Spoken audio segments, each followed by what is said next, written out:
l'argent, le pouvoir absolu et l'impunité totale. On connaît de méchants de jeux vidéo pour leurs plans de domination mondiale ou leurs crimes de guerre, mais dans l'ombre d'un scénario horrifique, certains antagonistes ne se contentent pas de régner sur des empires. Ils font partie de cette élite corrompue que rien n'arrête. Entre comportements horribles, actes immoraux, manipulations impliquant l'innocence et la jeunesse, aujourd'hui on plonge dans le dossier le plus sombre du gaming. Quels vilains auraient eu leur nom sur la liste d'Epstein?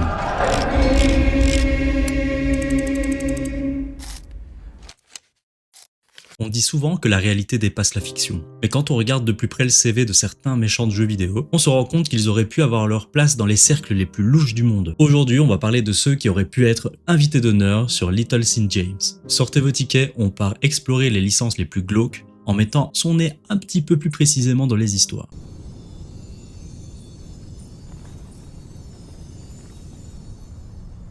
Depuis peu, je fais des rêves étranges. Mais je me demande s'ils sont réels. Holt Xehanort. Si comme moi vous êtes un fan de la licence Kingdom Hearts et que vous l'avez découvert quand vous étiez enfant, il y a sans doute plein de détails auxquels vous n'aviez même pas pensé. Xehanort est le méchant principal de la saga Kingdom Hearts, un vieux Keyblade Master rusé, obsédé par le pouvoir absolu et la reformation du monde via Kingdom Hearts. Il manipule tout le monde sur des décennies, voyage dans le temps, pour recruter et corrompre des jeunes apprentis. Il commence par former des gamins innocents, des ados pleins de potentiel et de lumière. Sous couvert de mentorat, il les pousse vers les ténèbres, et finit par posséder le corps de Terra pour en faire son pantin. Il divise même son propre cœur en 13 versions de lui-même, en utilisant des gosses comme Roxas ou d'autres pour les remplir. Son schéma d'action est très similaire à ce qu'on a pu voir ici récemment. Il les isole, les flatte avec du pouvoir, les manipule émotionnellement, et puis les brise psychologiquement, pour enfin les utiliser comme outil jetable pour son plan ultime. Pourquoi il aurait pu être invité sur l'île d'Epstein? Parce que c'est exactement le profil d'un prédateur élite qui cible les jeunes vulnérables. Son île d'origine, Destiny Island, attire les talents prometteurs pour les entraîner, mais en réalité, c'est uniquement pour les corrompre et les posséder. Epstein faisait pareil, il invitait des jeunes filles, souvent mineures ou vulnérables, avec des promesses de luxe, de voyage, de mentorat ou d'opportunités. Xehanort utilise la manipulation psychologique et la possession littérale pour contrôler ses victimes. Epstein utilisait l'argent, le pouvoir et l'isolement sur son île privée pour la même chose, transformer des innocents en vaisseaux pour ses désirs. Les deux opèrent en élite intouchable. Xehanort est un maître ancien qui défie le temps et les règles. Epstein est un milliardaire avec des connexions puissantes qui échappent à la justice. Les deux collectionnent des jeunes talents pour leur agenda sombre, les brisent et les jettent quand ils ne servent plus. Xehanort aurait été le guest parfait pour Little St. James, un manipulateur intergénérationnel qui sait comment repérer, attirer et détruire la jeunesse sous prétexte d'ascension. Frank Fontaine.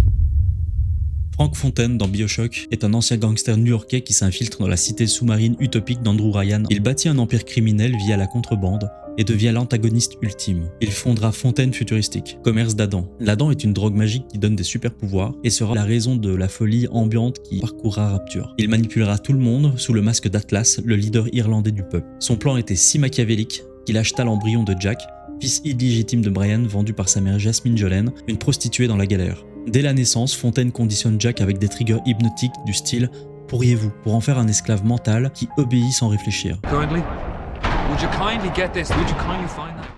Tout au long du jeu, Atlas guide Jack pour massacrer Ryan et lui filer les clés de Rapture. À côté de ça, Rapture est parcouru par les Little Sisters. Ce sont des gamines orphelines enlevées ou kidnappées via son orphanat bidon. Elles sont implantées d'escargots marins pour produire de la dent. Fontaine les transforme en ferme à drogue vivante, protégées par les Big Daddies et les fait traire pour son profit. Il les isole, les drogue, les exploite comme des objets. Fontaine, c'est Epstein sous l'eau.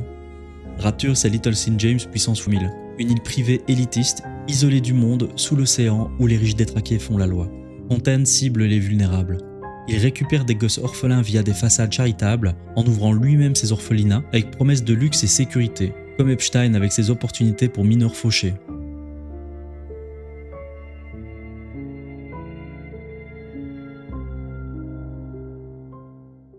Le docteur Angus Bumby. C'est le psy et principal antagoniste, un docteur respecté d'Oxford. Sous son manteau victorien, il dirige un orphelinat, un foyer pour gamines traumatisées orphelines. Sa backstory est glauque. Étudiant brillant, tuté par le père d'Alice Liddell, il devient obsédé par sa grande sœur Lizzie. Il la harcèle, puis un soir, il force la porte, la tue et fout le feu à la baraque pour couvrir ses arrières. Il fait brûler les parents vifs et traumatise Alice à vie. Elle finit internée 10 ans à l'asile. Libérée, Alice atterrit chez lui comme patiente. Bumby l'hypnotise en thérapie pour effacer ses souvenirs et donc les preuves contre lui. Il utilise des drogues pour la dissocier et vise à la transformer en prostituée amnésique qu'il vendra au marché noir. Pareil pour toutes les autres orphelines. Il les brainwash avec hypnose et drogue appelée Fairy Tale. Et il les vend à des personnes très mal intentionnées comme produits fiers dans les rues basses de Londres. Sa citation culte est « J'offre un service dans la grande et affreuse métropole, les appétits de toutes sortes doivent être satisfaits ». Dans Wonderland, qui reflète aussi la folie d'Alice, c'est le Dollmaker qui transforme les gosses en poupées vides via son train infernal. L'orphelinat représente l'île, c'est un foyer sûr, isolé pour mineurs vulnérables, attirés par des promesses de soins, d'oubli des traumas et d'un avenir meilleur, effacent leur mémoire pour zéro résistance et les trafiquent sexuellement à un réseau d'élite. The Maw. On enchaîne ici non pas avec un personnage, mais avec une entité qui représente exactement notre société. The Maw dans Little Nightmares, ce n'est pas qu'un bateau. C'est une abomination vivante cannibale, un gigantesque vaisseau-restaurant sous-marin qui émerge des abysses tous les quelques mois pour un festin apocalyptique. Cet événement attire des hordes de guests. Ce sont des porcs milliardaires obèses, corrompus et insatiables qui paient une fortune pour se gaver jusqu'à l'explosion. Opéré par The Lady, une geisha vaniteuse et immortelle, The Maw est un cycle infernal de gloutonnerie et d'exploitation enfantine. C'est un endroit où les gosses vulnérables du monde extérieur, orphelins, fugueurs comme Six ou le Runaway Kid, sont capturés par bateau et jetés dans les entrailles. Le janitor, personnage aveugle aux bras tentaculaires, les chope un par un, les emballe comme des cadeaux dans du papier et les file aux Twin Chefs, des jumeaux obèses cannibales qui les dégoûtent ou les cuisent en plats raffinés. Dans la salle à manger, les guests se ruent, dévorent les mioches crues ou cuits et grossissent jusqu'à vue d'œil jusqu'à crever d'indigestion dans leur suite privée. C'est un cycle vicieux. Les guests bouffent les enfants, grossissent, meurent. The Maw redescend dans l'eau et recommence le cycle. The Maw pourrait être la représentation de Little St. James. Un resort élitiste, ultra isolé, situé dans les océans profonds. Et pour y avoir accès, il faut faire partie des privilégiés. C'est un endroit où des riches dépravés affluent pour dévorer la jeunesse littéralement. The Lady pourrait être comparée à Epstein, parce qu'elle en est la gérante. C'est elle qui procure les talents frais, les prépare en marchandises et les sert aux VIP sur une assiette d'argent. Et les enfants, attirés par de faux espoirs, ceux qui fuient vers un avenir meilleur, sont isolés dans les cales sombres du bateau. Ils sont vidés jusqu'à leur âme pour le plaisir des élites. Une élite intouchable, c'est un cycle perpétuel d'exploitation.